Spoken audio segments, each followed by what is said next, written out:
नमस्कार, स्वागत है आप सभी का आवाज़ जनता की में। जैसे कि देख सकते हैं यहाँ पे श्रीमद् भागवत की कथा चल रही है और कथा के बीच में जिस तरह से अध्यात्म को जगाने की बातें पूरा विश्व कर रहा है, पूरा भारत करता है, तो आज हमारे साथ में कथावाचक हैं। हम उनसे जानने की कोशिश करेंगे कि कथा से क्या होता है फ़ायदा, क्योंकि जिस तरह से सनातन की बातें चलती हैं, सनातन को जोड़ने की बातें करती हैं, सनातन के बारे में जो भी जानकारी है आज हम उनसे जानने की कोशिश करेंगे। तो महाराज जी, सबसे पहले तो मैं आपका स्वागत करना चाहूँगा अपने चैनल पे। श्री राधे राधे, जय श्री कृष्ण। हाँ महाराज जी, जैसे ही आप भागवत कथा आप लोग करते हैं तो इसका महत्व क्या है? कथा का महत्व है हमें सनातन से जोड़ना है सभी भक्तों को, वो पूरे देशवासियों को। कथा में जिस तरह से श्लोकों की पुनरावृत्ति होती है, श्लोकों के बारे में है, तो मैं जानना चाहूँगा जैसे कि आप कथा, क्योंकि कथा सुनाते रहते हैं, काफ़ी सारे लोग आपसे कथा सुनते रहते हैं, तो क्या लगता है कि सनातन को बचाया जा सकता है इससे? जी, इससे बचाया जा सकता है। तो एक आधी श्लोक जो या कुछ ऐसी चीज़ें जो हम अपने दर्शकों को सुना सकें। जी, प्रथम ही श्लोक बताता है, ओम सच्चिदानंद रूपाय विश्वोत्पत्त्यादि हेतवे तापंत्रिय विनाशाय श्री कृष्णाय वयम नमः। इसमें सत चित धन आनंद ये सारे भगवान के ही नाम हैं। और जब हम भगवान से जुड़ जाएंगे, भक्ति जगेगी, ज्ञान जगेगा, तो यहाँ से हमारे धर्म का भी प्रचार होगा। धर्म से जुड़ेंगे, सनातन से जुड़ेंगे, तो हमारा भी कल्याण होगा, हमारे देशवासियों का भी कल्याण होगा। बड़ा अच्छा कहा आपने और बड़ा अच्छी बात रखी आपने कि भाई सनातन का बचाव ही सब कुछ है। आज के टाइम में पश्चिमी सभ्यता को लेकर के, क्योंकि हमारा जो कल्चर है, हमारे जो आने वाली जनरेशन है, वो पश्चिमी सभ्यता को अपनाती जा रही है। जी, तो सनातन पे उसे किस रास्ते से लाया जा सकता है? ये धर्म के ही रास्ते से, श्रीमद् भागवत के ही माध्यम से इसमें सब कुछ आया है। भक्ति, ज्ञान, वैराग्य, जिससे अच्छे अच्छे धर्म, सत्संग, ज्ञान होता है, इसे ही हम बचा सकते हैं। कृष्ण जी ने जब उपदेश दिया था अर्जुन को, तो बड़ा लंबा चौड़ा है, मैं बहुत ज़्यादा तो नहीं, क्योंकि उसके लिए बहुत टाइम चाहिए, उतना तो मैं नहीं कह पाऊँगा। लेकिन एक आध श्लोक ऐसा जो लगता हो कि समाज कल्याण के लिए हो। तो कर्मण्येवाद कारस्ते मां फलेषु कदाचन, ये श्लोक आया है, जिसमें मानव को सबसे प्रथम कर्म ही बताया है। अर्जुन से कहा कि हे अर्जुन, आप कर्म कीजिए। कर्म करने का ही मानव का जन्म सिद्ध अधिकार है। जब कर्म करोगे, किसी का भी कर्म आप कर लें, तो उस कर्म, जिसका भी कर्म करेंगे आप, चाहे भागवत के बारे में कर लें या किसी के भी बारे में, कोई भी सब्जेक्ट हो, तो उसके बारे में आपको ज्ञान हो जाएगा। जब आपको उसका ज्ञान होगा, तो ज्ञान की एक हमारे पास ताकत हो जाएगी, पावर हो जाएगी, नॉलेज पावर, ताकतवर हो जाएंगे। जब हर चीज़ के बारे में हमें ज्ञान हो जाएगा, तो फिर हमें किसी के सहायता लेने की आवश्यकता नहीं है। महाराज जी, एक चीज़ और है कि अब नई पीढ़ी क्या आती है कथा सुनने के लिए, जो बच्चे हैं या ऐसे लोग, युवा लोग जो आपकी कथा में आते हों, प्रभावित होते हों, कभी-कभी सवाल भी होता होगा, जी, तो लगता है कि सब कुछ ठीक है। ना, नहीं, सब तो खैर नहीं है, लेकिन कुछ भक्ति से जुड़ भी रहे हैं, कुछ हम जोड़ने का प्रयास भी कर रहे हैं लोगों को कि अपने धर्म को पहचानिए, सनातन को पहचानिए। इससे बहुत सारे लाभ होते हैं। अपनी भारतीय संस्कृति को पहचानिए कि हमारी भारतीय सभ्यता क्या है। ये धर्म के ही प्रचार से ही हम जोड़ सकते हैं। बहुत सारे कथावाचक हैं। आप जी, चलिए तो देखिए, वृंदावन से अगर हम शुरू करें और हम बिहार तक चले जाएँ, तो कथावाचक बहुत सारे लोग हैं। सब लोग चाहते हैं कि कहीं न कहीं सनातन से जुड़ें, लेकिन फिर भी वो चीज़ें कभी-कभी आपने देखा होगा, विवाद भी पैदा होता है सनातन को लेकर के। तो इस विवाद में क्या कहना चाहेंगे आप?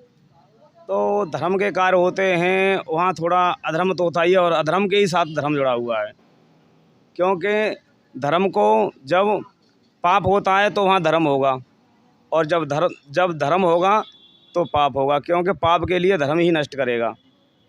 पाप को धर्म ही नष्ट करेगा, जी, तो धर्म को बढ़ावा मिलता है, धर्म में थोड़ा रास्ते कठिन हैं। जी, रास्ते कठिन है उसमें। अच्छा, महाराज जी, जब कथा का जो सारांश होता है, आप उसे भी समझाते होंगे हिंदी जी, में, संस्कृत में भी बताते होंगे, जी, और ये कैसे, मतलब आपको कैसे लगा कि अब मुझे कथा करना चाहिए? कुछ तो सोचा होगा आपने।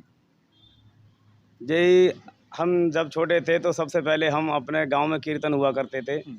तो कीर्तन में जाते थे, तालियां बजाते थे, उससे हमें थोड़ा थोड़ा ज्ञान हुआ।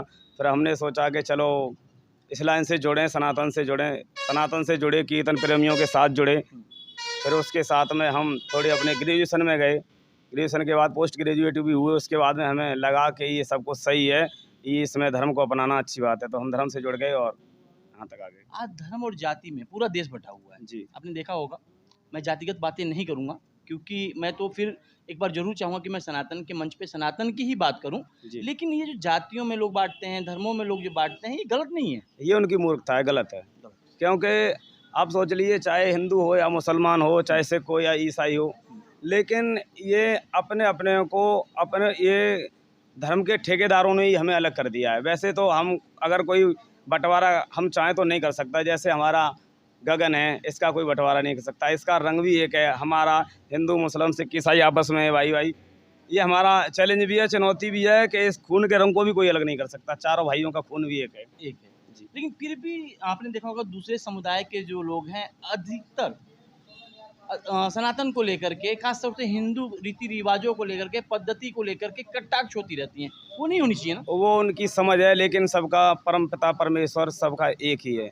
चाहे हिंदू हो या मुसलमान हो, अपने अपने तरीके से अलग अलग मान रहे हैं लोग। लेकिन कहीं ना कहीं सब एक हैं। जी। आपका कहना यही है, पूरा ये जो विश्व है वो सनातन से उत्पन्न हुआ, सनातन को ही मानना चाहिए। सनातन को ही मानना चाहिए। जी। चलिए महाराज जी, बहुत बहुत धन्यवाद आपका। गुरुजी से मैं पूछने की कोशिश करूँगा। गुरुजी, आपका परिचय?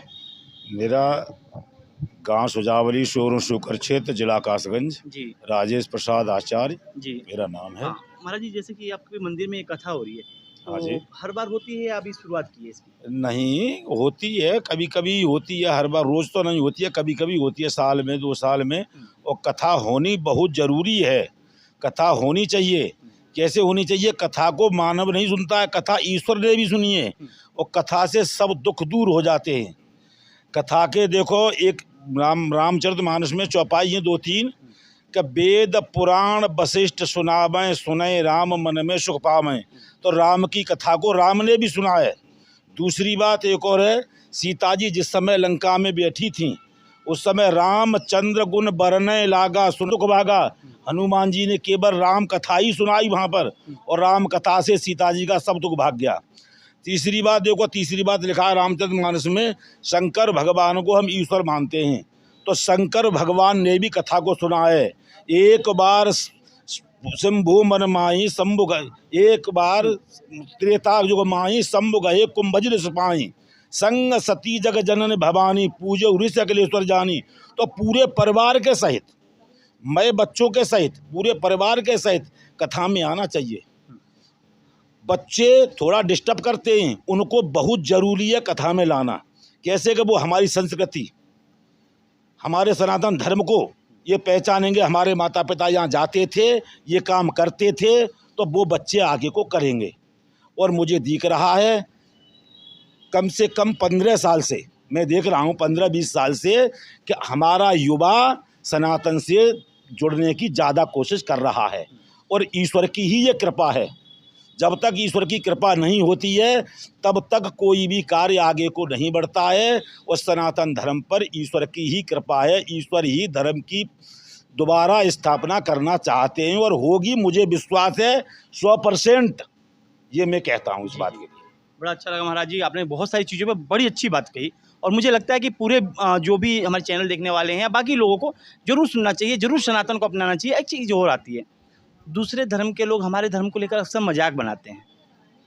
नहीं, ऐसा है, मजाक बनाने वाले बनाते रहो, मजाक बनाने वाले बनाते रहो। जो लोग नहीं जानते हैं, चाहे वो हिंदू सही, चाहे वो मुसलमान सही, चाहे वो सिख सही, चाहे ईसाई सही, वो धर्म के बारे में नहीं जानते हैं, वो मजाक बनाते हैं। ईश्वर एक है, ईश्वर 20 नहीं है। एक नाम से ईश्वर को पूजो और दूसरे नाम से ईश्वर को गाली दो, ये बढ़िया बात नहीं है। हम कहते हैं शंकर भगवान, इस्लाम कहते हैं अल्लाह, कोई कहता है गुरु, और ईसाई कुछ और कहते हैं, और बौद्धिस्ट कुछ और कहते हैं। अरे ईश्वर जब एक है, तुम इष्ट एक राखो, इष्ट अपना मानो। मैं मानता हूँ इष्ट एक होना चाहिए, पर अवहेलना दूसरे की मत करो। अवहेलना दूसरे की करोगे तो तुम अपने पिता को ही गाली दे रहे हो, दूसरे को गाली नहीं दे रहे हो।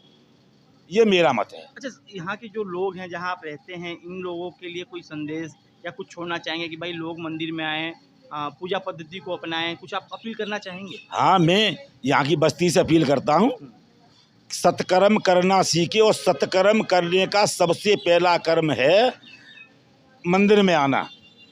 भक्ति 3 प्रकार की होती है, कर्मणा, वाचा, मनसा।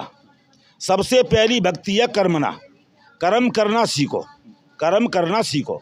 और जब कर्म करते करते आगे को बढ़ जाओगे तो बाचा शुरू हो जाएगी। कुछ नहीं निकलेगा मुंह से, हरे राम हरे राम हरे राम तो निकलेगा, तो कर्म भी हो रहा है, बाचा भी शुरू हो रही है। दो भक्ति शुरू हो जाएंगी, और जब दोनों भक्ति भरपूर हो जाएंगी तो मनसा खुद अपने आप आ जाएगी।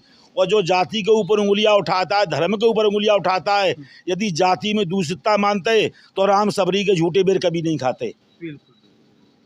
जाति में दूषितता मानते तो राम निखाद राज को कभी गले से नहीं लगाते। कभी जाति नहीं मानी उनने, कभी धर्म को नहीं माना, और न इसमें कोई उम्र की बात है। कहे कि हम 80 साल के हो जाए तब भजन करेंगे, तो ध्रुव को 5.5-6 साल में दर्शन ईश्वर के हो गए थे इसमें। और ये कहे कोई हम पढ़े लिखे हों तो PhD वगैरह की जरूरत ना है। मीराबाई क्या पढ़ी थी? कुछ नहीं पढ़ी थी मीराबाई, इनके साहित्य पर आज डिग्रियाँ हो रही हैं। तो इसमें किसी चीज़ की ज़रूरत नहीं है। कोई कहे पैसे की ज़रूरत है, अगर पैसा हो तब भक्ति होगी, तो इसमें पैसे की भी ज़रूरत नहीं है। अगर पैसे की ज़रूरत होती तो सुदामा के पास कितना पैसा था? सुदामा के पास पैसा था? कोई नहीं था। तो सुदामा के जैसे तो इसमें किसी भी चीज़ की ज़रूरत नहीं। इसमें तो केवल श्रद्धा और भाव और समर्पण की ज़रूरत है।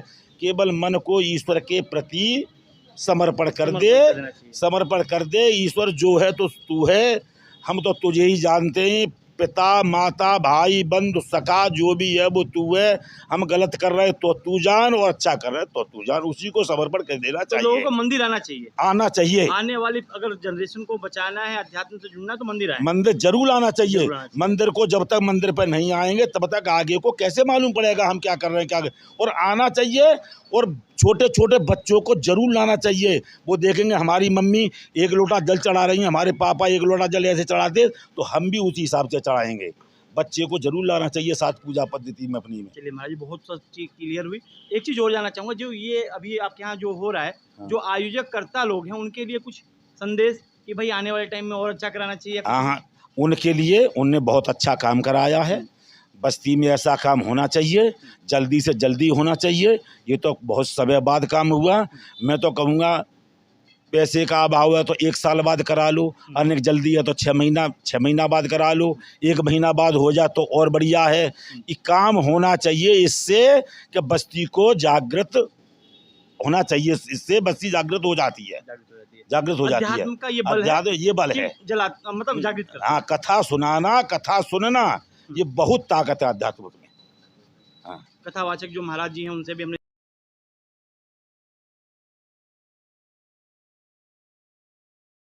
कंस को मार दियो। भगवान के प्रिय भक्तों, आज हुसैन को मथुरा का राजा बनाया गया। धीरे धीरे धीरे धीरे समय बीतता गया, और एक दिन मुरली मनोहर को मथुरा में रहकर अपने ब्रज की याद सताने लगी।